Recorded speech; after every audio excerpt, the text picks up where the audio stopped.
야훼의 말씀을 들으시오 하며 엘리사는 말씀을 전하였다. 야훼께서 말씀하십니다. 내일 이맘때쯤 사마리아 성문에서 밀가루 한 마를 한 세겔, 보리 두 마를 한 세겔로 살 수 있을 것이다. 그때 왕을 부축하고 있던 시종무관이 하나님의 사람에게 말하였다.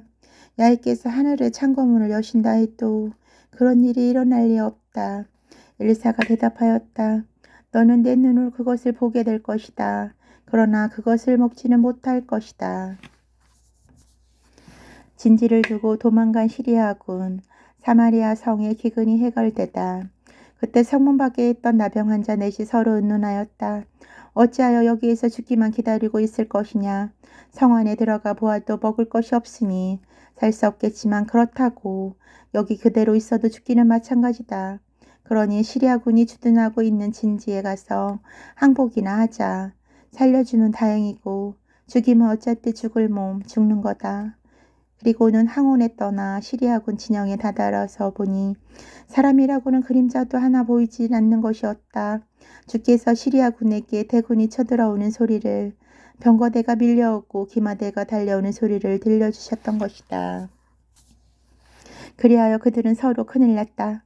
이스라엘 왕이 헷을 왕들과 이집트 왕들에게 돈을 주고 군대를 사다가 우리를 치는구나 하며 황혼역의 군마와 나귀를 막사채 그냥 버려두고 진지를 떠나 목숨을 구하여 도망쳤다.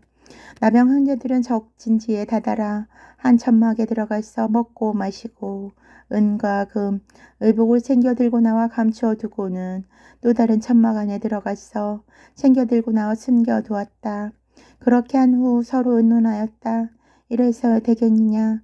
우리가 이 좋은 소식을 전하지 않고 그냥 내일 아침까지 있다가는 죄를 받으리라.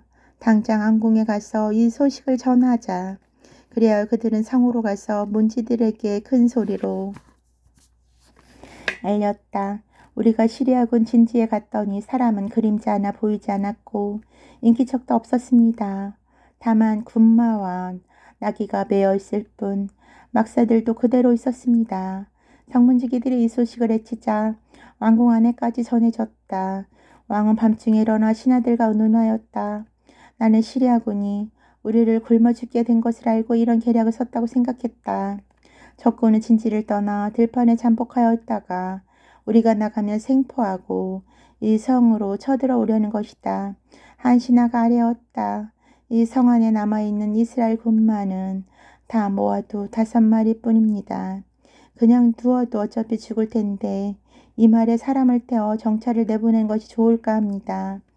그의 말대로 왕은 병거 2대와 말을 메어 보내며 시리아군의 뒤를 쫓아가 정찰하라고 하였다. 그들이 시리아군의 뒤를 쫓아 요르단강까지 가면서 보니 길가에 시리아군이 한급히 도망치며 버리고 간 의복이며 군비가 널려 있는 것이었다. 정찰대는 돌아와서 왕에게 이 사실을 보고하였다. 그러자 백성들은 성을 나가 시리아군 진지를 털었다. 그리하여 야훼께서 말씀하신 대로 밀가루 한 마리 한 세겔, 보리 2마리 한 세겔에 팔리게 되었다. 왕은 시종무관을 성문의 경비대장으로 임명하였다. 그러나 그는 성문에서 사람들에게 발표해 죽었다.